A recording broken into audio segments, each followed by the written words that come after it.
You don't have to be in a crew to enjoy the festivities, but sometimes being in a crew just kind of enhances it. It's really more than a social organization. The majority of our crews spend a lot of time doing community service. It's not just having fun in like a selfish way, it's also giving back. Thanks for joining us on Louisiana's Playground Podcast, your roadmap to all things Lake Charles, Louisiana. I'm Brady Raynard. And I'm Jillian Corder. We're excited to bring you the authentic stories and experiences of Southwest Louisiana with all the tools you need to build your own personal Lake Charles itinerary. And look out, it's Mardi Gras season. Woo! Getting really close, and we've got a fun conversation today for episode 35 of the Louisiana's Playground Podcast. We'll talk to Gena Millslagle with Krewe du Sauvage, all about Mardi Gras and how the experience changes a bit when you're in a crew and how they then bring that experience to parade goers and really continue that Mardi Gras festival. I kind of call crews the backbone of Mardi Gras. But whether you're in a crew or you're just visiting Lake Charles to hang out for Mardi Gras, there's definitely a great atmosphere here. We laissez les bon temps rouler. That means we're letting the good times roll no matter what. That's right. And we're going to start the show with some good times as well. Of course, with Honaby Eats. This week, we stopped by Pujo Street Cafe in downtown Lake Charles, the heart of the city, a beautiful spot right downtown off of Ryan Street and, of course, Pujo Street. And the cafe is a wonderful place to stop by for lunch, dinner. They've got a little bit of everything, including breakfast. They do a wonderful brunch as well. So we went for lunch, of course. One of my favorite places in town, and every time I go, I think, I need to come here a little bit more often than what I do. So good. And look, they've been a staple in Lake Charles. 1994 is when they opened, so they're celebrating their 30th year this year. How awesome is that? That just aged me a lot. Yeah, sorry.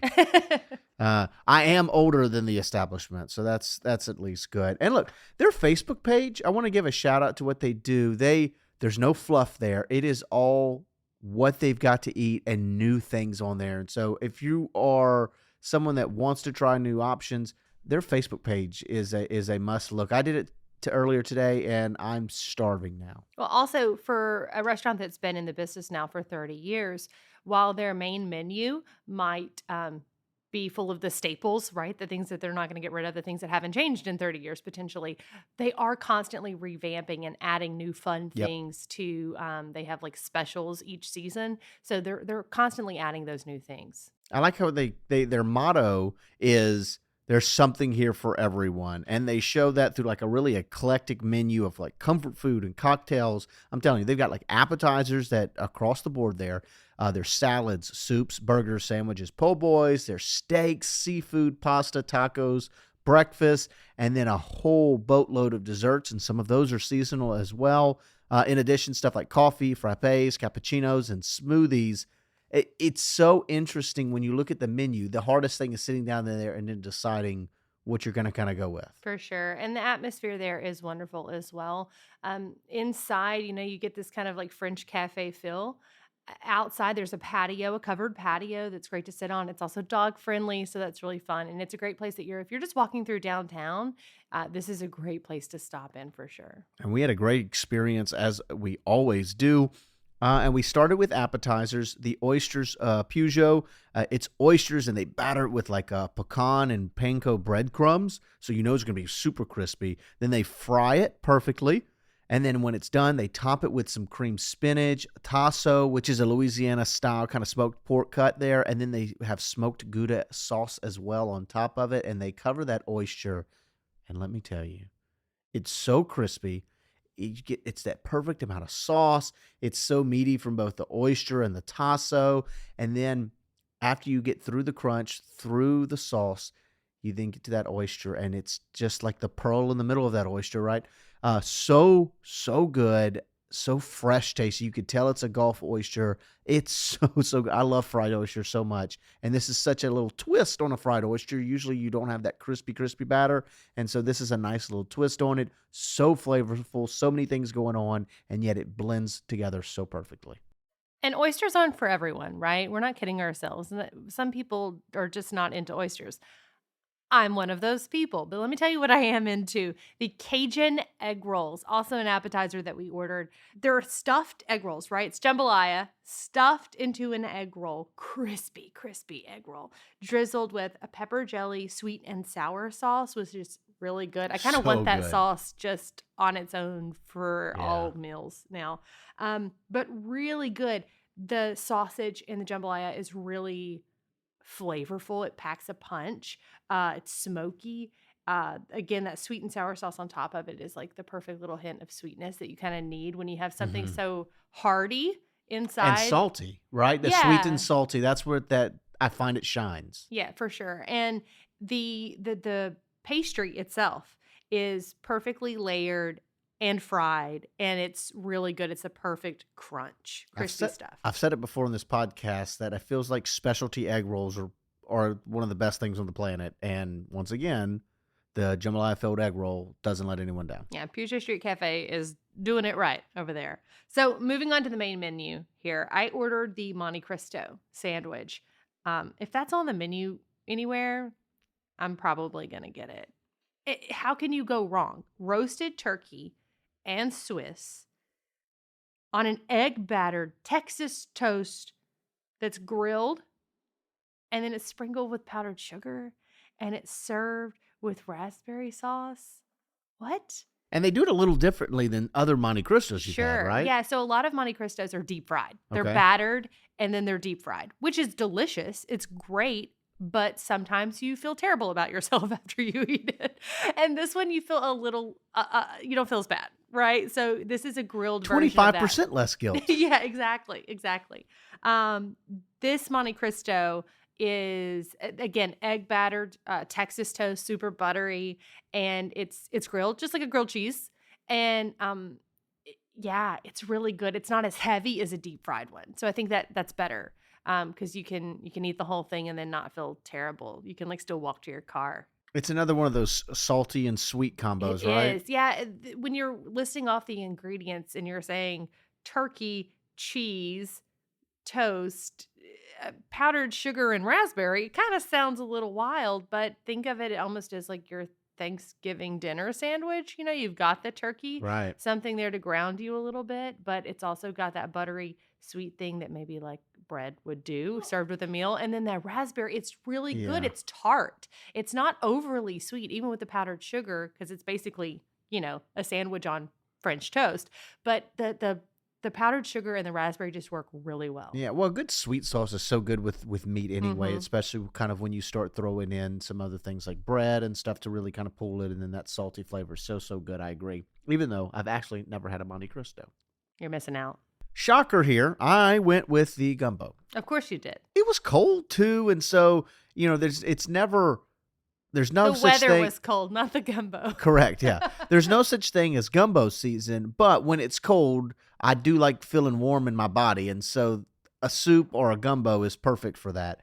Their roux is the prettiest in town. It's such a beautiful chocolate-colored roux. It's mesmerizing. Dark chocolate. Yes, and then they sprinkle a little greenery there on top, and it just is picture perfect. It really is. It's beautiful. And, you know, roux is one of those things that there's an art to it. Everyone does Absolutely. it their way. And, you know, sometimes for some people that's from a jar, and that's perfectly fine. But this one, you can tell they take real care and time to perfect it. Yeah, it's super dark without, you know, you can burn roux. Yes. And this one's super dark, but it's not in any way, shape, or form, you know, burnt. No. And it's not thick. It's not weighing you down. Right. The way I describe it is that it's about 5 seconds from being burnt, which means it's not burnt. It is unbelievable. It's perfect. Beautiful, and it's thick like a gravy almost, and I think that's what really stands out about it. Chunks of chicken in it. It's got that perfect amount of salt, of course, that smoky sausage, and it all pairs so well and fills you up. One of my favorite gumbos in town. Highly, highly recommend. Okay, can we talk though? The main event here. The main event here was dessert. It's on brand too for the podcast topic today. It sure is. We had Mardi Gras cheesecake.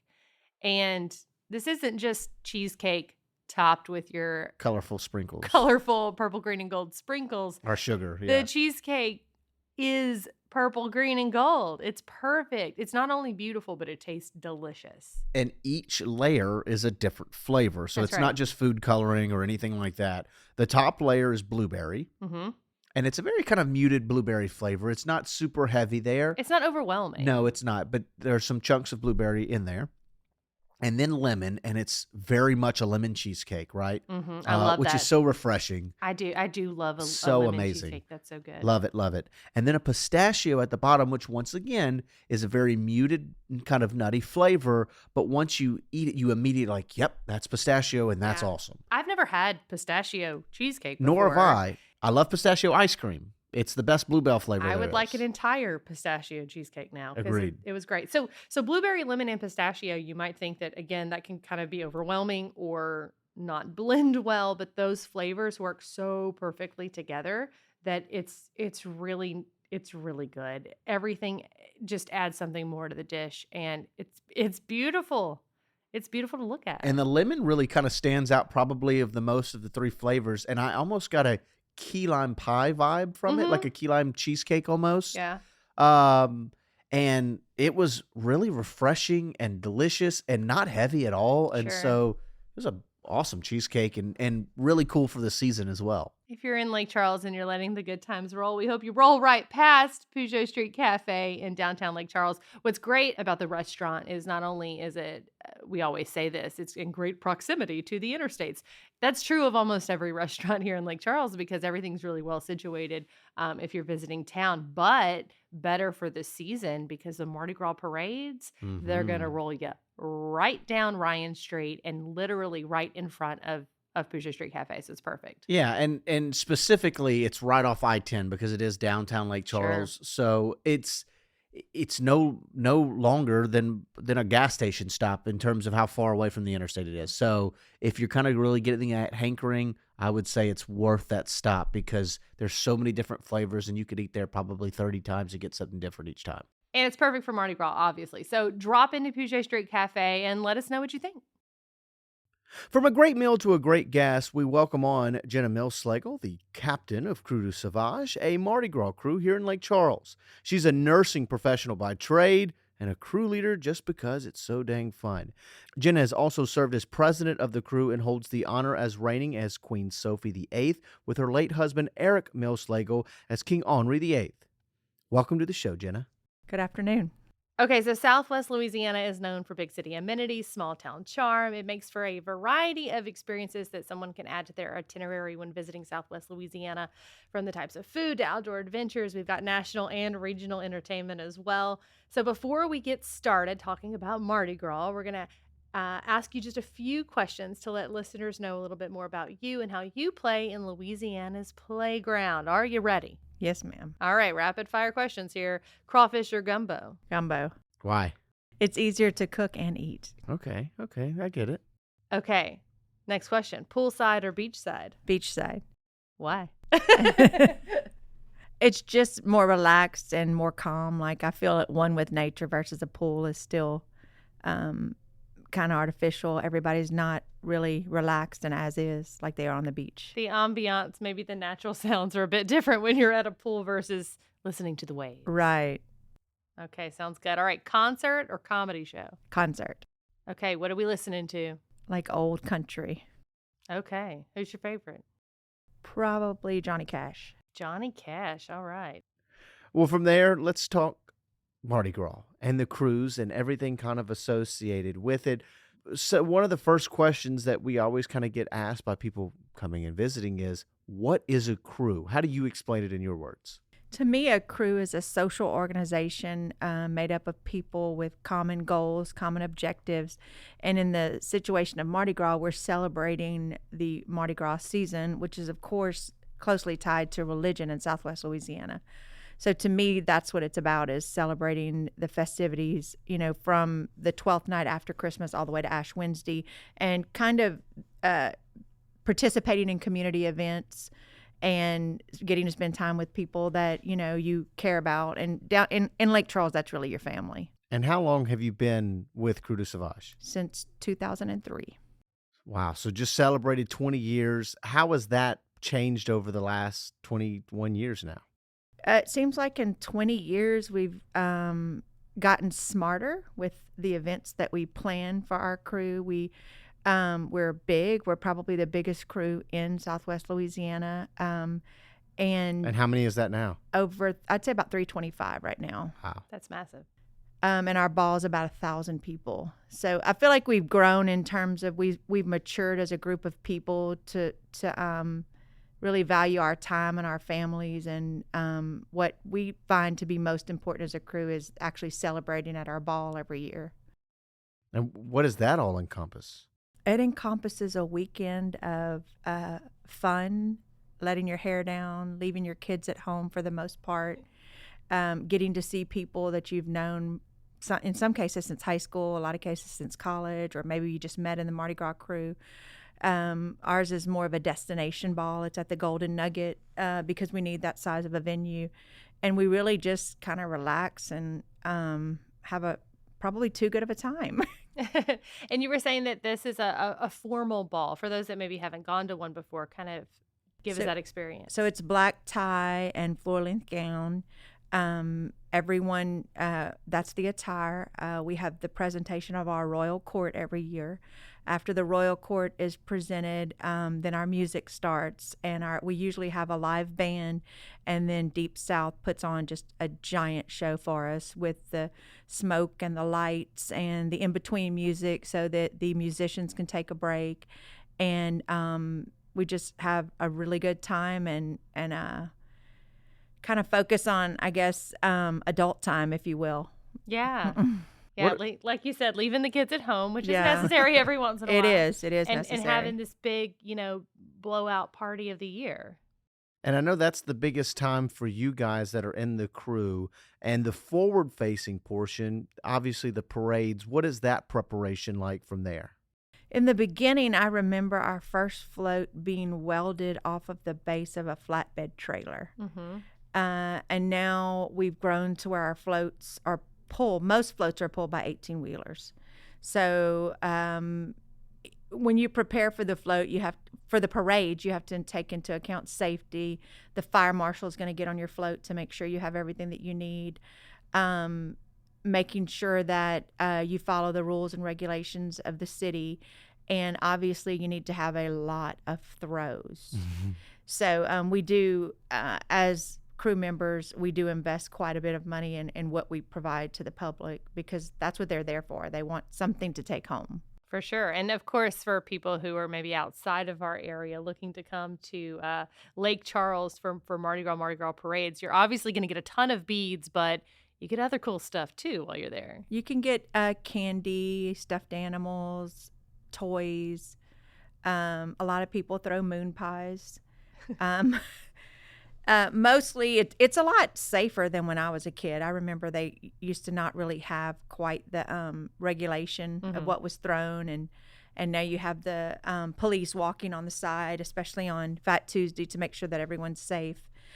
Mostly I think the community just likes seeing the floats and seeing the people have a good time, because mm-hmm. even if your float is not the best to look at, if the people on the float are having a great time, it's almost like the people in the street get a kick out of seeing you dance, or they dance with you, or they follow along with you and chit chat. So I think it's just an experience for the whole city. Yeah, and it's a party on that float, right? It's a party on our float. It sure is. Do y'all have like a DJ? I know most floats are piping music out. Yeah, we have Deep South. He probably does, I'd say 75% of the floats on the route. Okay. Marvin with Deep South. We have smoke and lights, and we're loud. And I feel like that when he talks to the crowd, usually Marvin is our DJ, he gets the crowd involved. Yeah. Gets the people going. He does. And so you had mentioned some of the throws. How do you choose what are you going to throw? Because you'd kind of touched on it, but I've caught some interesting, I'm going to leave it at that, some very interesting things at Mardi Gras.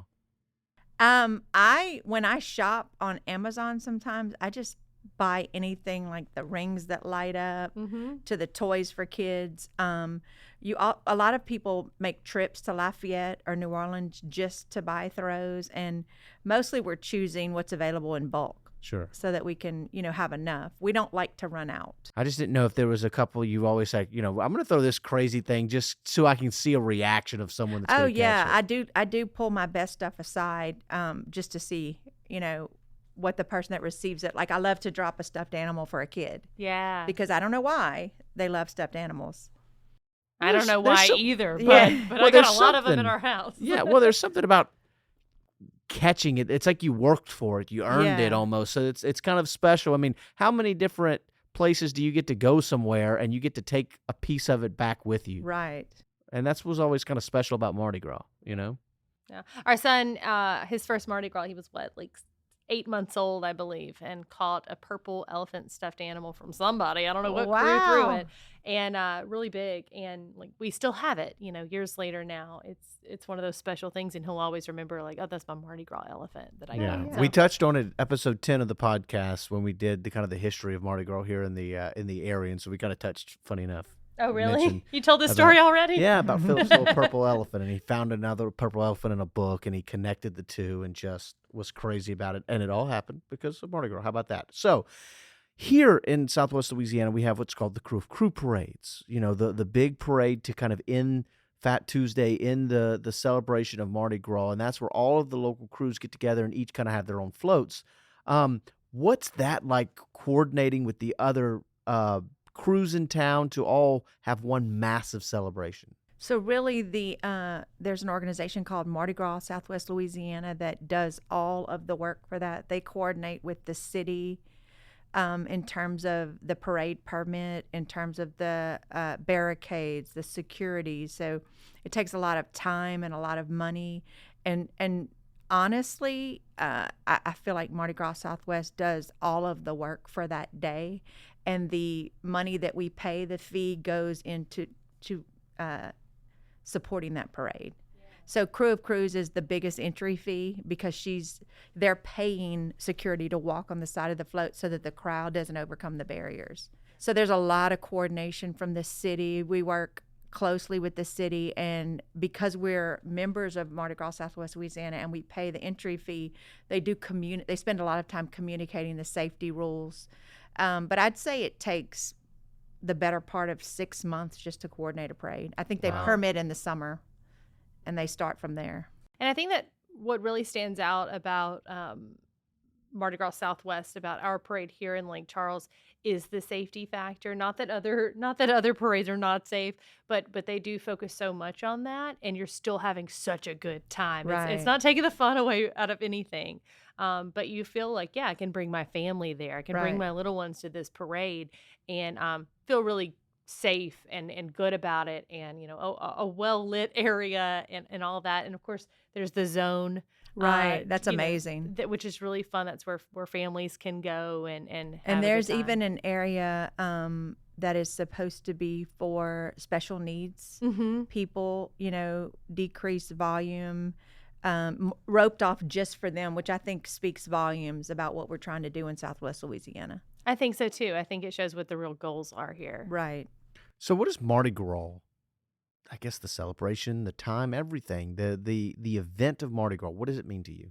To me, it means family and friends, and actually taking time to celebrate with the people that you care about. Sometimes during Mardi Gras, I see people that I haven't seen since last year at Mardi Gras, especially at the ball, because it's something that everybody puts on their calendar and takes time off. The same thing with Fat Tuesday or 12th night. We also participate in the gumbo cook-off, and for us it's just a time to really spend time with people that are friends, but we really consider family. And growing up in Southwest Louisiana, Mardi Gras has always been about family.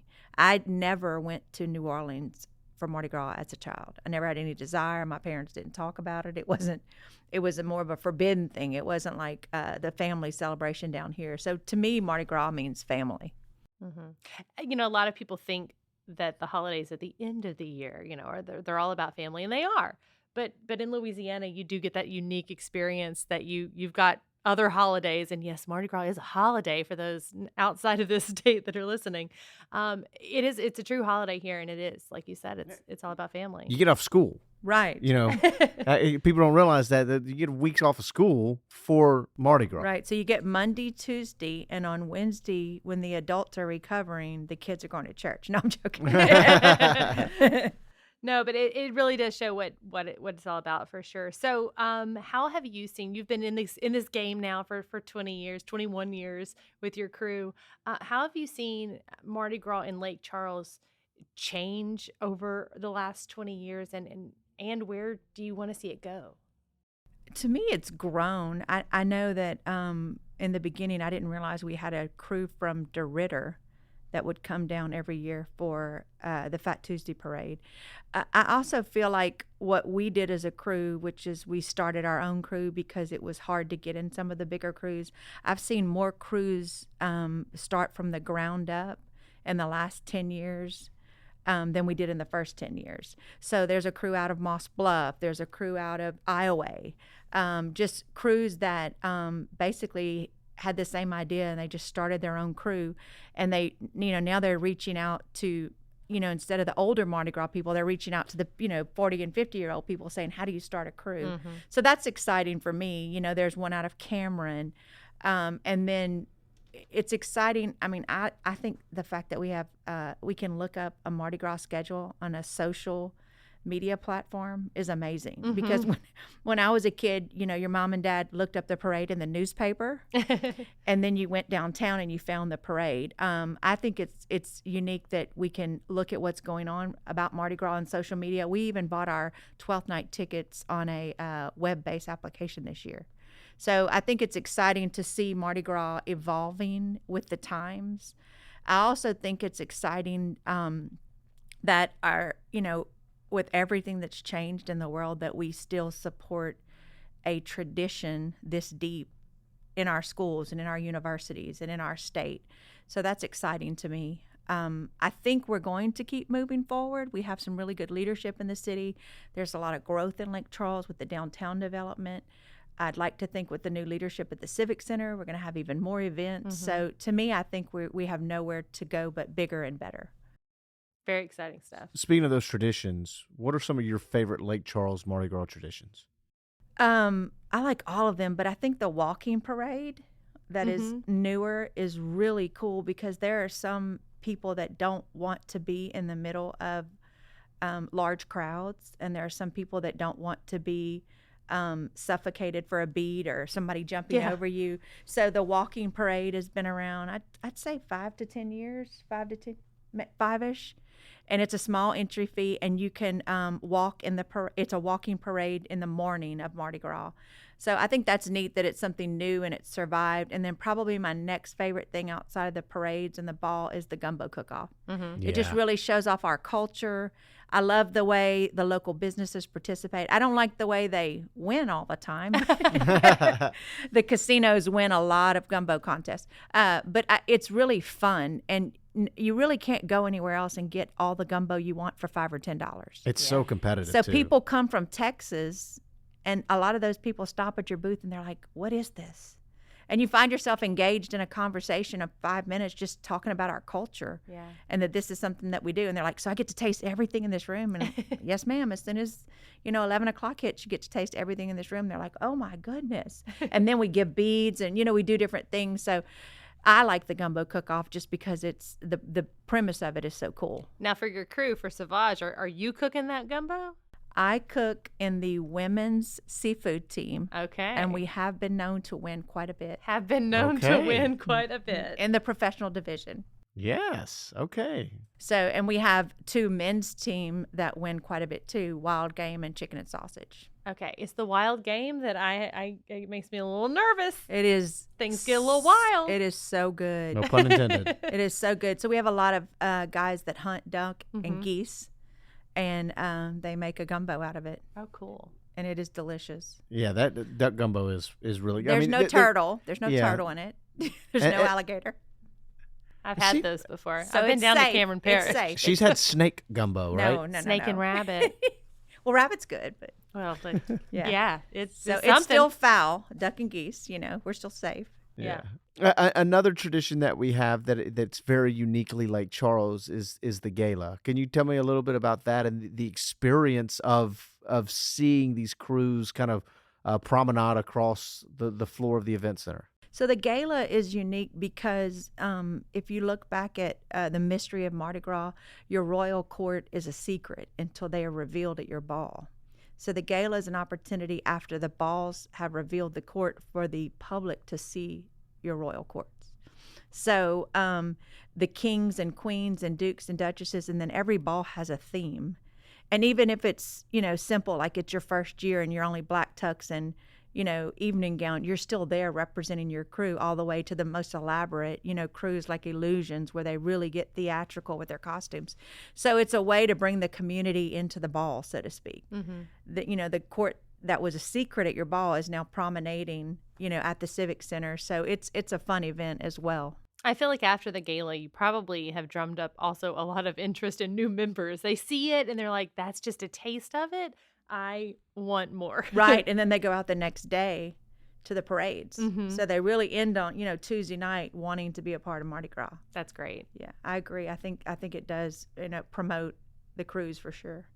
When kind of giving tips to someone, what are some of your biggest tips to someone to really maximize their Lake Charles Mardi Gras experience?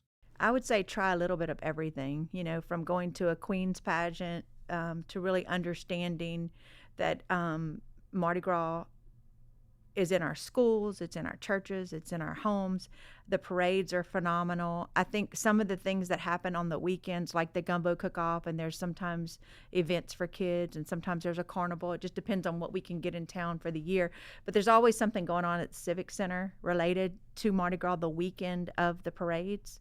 So even though the first parade is not until Sunday night, the children's parade, there are events going on Friday. Merchants Parade is Friday night. Saturday is Gumbo Cook-Off and the Barkus Parade, which is really cool for the pets. And then Sunday is usually some type of children's day and maybe like a taste of Louisiana, something going on at the Civic Center. So if you keep your eyes peeled for the event at the Civic Center, in addition to the parades, and the gala and 12th night, you can really get a full idea of what's going on. And this question's more for locals than it is necessarily visitors, but what is your pitch to people that are saying, should I join a crew? Is that something that I should pursue? Why would you tell people to do so? I kind of describe the friendships, the connections, celebrating our culture and our heritage, and just that it's good, safe fun, I describe that different crews are, represent different geographic areas around the 5 parish area, and that some crews are just, like La Famille and Noblesse have just been here forever. So you could join the older crew, you could join the newer crew. There's an all-female crew in Sulphur that I think is really cool, Crew of Athena. I think that's a great idea. And I just kind of describe the different things going on and the many different opportunities. And then I usually tell them about the Visit Lake Charles website, and you'll have a Facebook page as well, because you can find so much information about what's going on, but that you don't have to be in a crew to enjoy the festivities, but sometimes being in a crew just kind of enhances it. It's kind of like the backbone of the Mardi Gras celebration, right? Right, it is. For us, it is. We've been together 20 years. We've been through births, deaths, weddings, everything. And it's really more than a social organization. The love that we have for each other, the support we have for each other. And we also give a lot back to the community. The majority of our crews spend a lot of time doing community service. Whether it's giving back like Abraham's Tent or donations or doing stuff with McNeese, we really try to focus on the community. I do think that's unique to Lake Charles as well. They give a spirit stick every year. And Mardi Gras Southwest Louisiana they judge, and there is a criteria in the spirit stick that's got community involvement, which I think is phenomenal because I grew up giving back, and it's always been important to me being a board member. So what I see is that all the crews are giving back. They might go to the nursing home and in costume just to show the old people, that they can still have fun at Mardi Gras, all the way to working at Abraham's Tent, or, a lot of people just give back to the community. So to me, that's always a important thing to bring up to somebody. It's not just having fun in like a selfish way. It's also giving back. That's beautiful and speaks to exactly what Mardi Gras and Southwest Louisiana is all about. It really is. Yeah. Thanks again to Gena for joining us here on the show, and thank you for taking time out of your day to join us on the podcast. If you enjoyed it, please follow our podcast, leave us a rating or a review wherever you get those podcasts. This helps us grow our audience and further share the unique experiences that Lake Charles and Southwest Louisiana has to offer. Just go to visitlakecharles.org/podcast for more episodes, where to eat, and events happening this weekend. I'm Jillian Corder. And I'm Brady Reynard. Thanks again for coming play at Louisiana's Playground. C'est you.